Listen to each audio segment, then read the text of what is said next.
আসসালামু আলাইকুম। হ্যালো বন্ধুরা, আজকে আমরা মোমো রেসিপি বাড়িতে তৈরি করছি।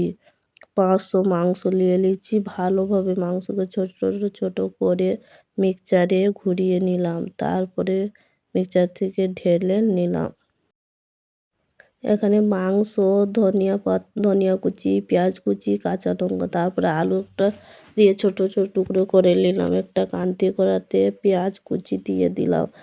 তারপরে পেঁয়াজ কুচি লাল হয়ে যাওয়ার পরে মাংস দিয়ে দিলাম। মাংসকে ভালোভাবে মিশিয়ে নেব।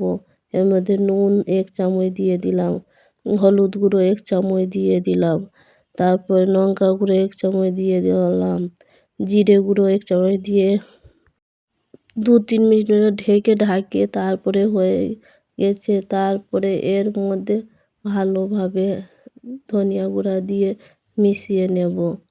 একটু জল দিয়ে আবার ভালো করে মিশিয়ে 5-10 মিনিটের জন্য ঢাকিয়ে দেব। ভালোভাবে মিশিয়ে আবার ঢাকিয়ে দিলাম। 5-10 মিনিটের পর খুলে দেখালাম। আবার আমার চাট মশলা হয়ে গেছে। হ্যালো বন্ধুরা, আমার যদি ভিডিও ভালো লাগে তোমরা সাবস্ক্রাইব করে যাবে। এরপর লঙ্কা কুচিয়ে রাখা, লঙ্কা গুঁড়ো, পেঁয়াজ কুচিয়ে রাখা দিয়ে দিলাম, ধনিয়া পাতা কুচিয়ে রাখা দিয়ে দিলাম। ভালোভাবে দিয়ে তারপরে আমি সবকে মিশিয়ে নেব। মেশানো হওয়ার পরে দেখো, হ্যালো বন্ধুরা, আমার চাট হয়ে গেছে, মোমোর চাট। তারপরে চাটকে তো একটা গরম ময়দা নিলাম, নুন দিয়ে দিলাম, তাতে নুন দিয়ে গরম জল ফুটিয়ে রাখা, গরম জল দিয়ে ভালোভাবে মাখিয়ে নেব। আর মাখিয়ে একটা ডো তৈরি করে নিলাম। তারপরে ছোট করে গোল কেটে নিলাম। তারপরে রুটির মতো ছোট করে বেলে তাতে চাট মশলা দিয়ে ভালোভাবে মোমোর শেপ দিয়ে দেব।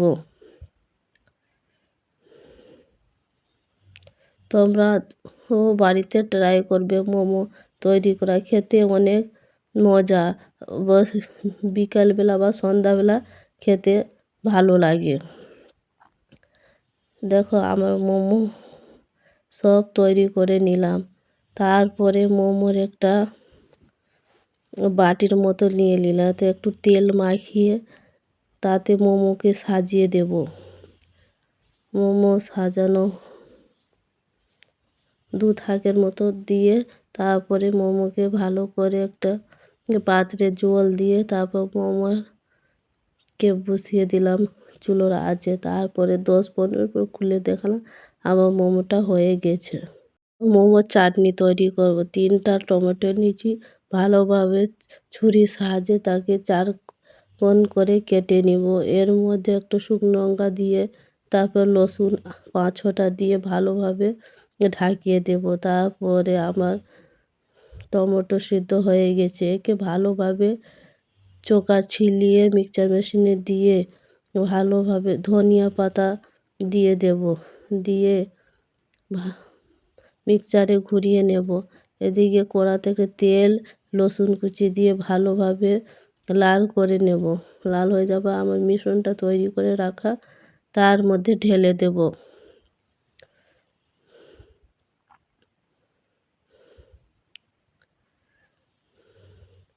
আমার ভিডিওকে লাইক, কমেন্ট, শেয়ার করবে।